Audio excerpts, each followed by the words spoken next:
कोल्हापूर आणि रत्नागिरी जिल्ह्याच्या सीमेवरील आंबा गावात बुरशीसाठी प्रसिद्ध असलेली एक देवराई आढळते.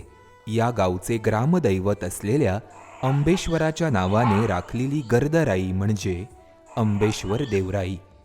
साधारण 4 एकरावर पसरलेली ही देवराई अंदाजे 300 वर्ष जुनी असल्याची माहिती येथील गावकरी देतात.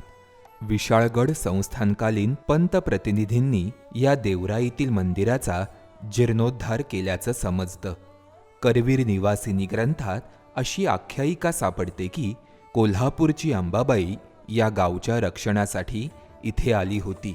अंबेश्वर देवराई ही शिवभक्तांपासून वनस्पती संशोधकांपर्यंत सर्वांसाठी एक पवित्र आणि जैविक महत्त्व असलेलं स्थान आहे.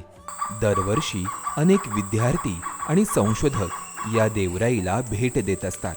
त्यावरूनच तिचे जैविक महत्त्व आपल्या लक्षात येते. या देवराईत किंजळ, बहूळ, बकुळ, हिरडा, सोनचाफा, आंबा, फणस, रातांबे यांसारख्या झाडांच्या अनेको प्रजाती आढळतात. मात्र या देवराईची ओळख म्हणजे तिथे आढळणाऱ्या विविध प्रकारच्या बुरशी. साधारण 1000हून अधिक बुरशींची नोंद या देवराईतून करण्यात आली. यामध्ये वेगवेगळ्या आकाराच्या आकर्षक बुरशींचा समावेश आहे.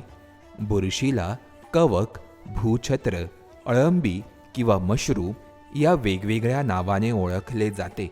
भारतात कीटकांनंतर सर्वात मोठा जैविक समुदाय हा बुरशीचा आहे. काही बुरशी ह्या इन्सेक्ट्सला संसर्ग करून येतात.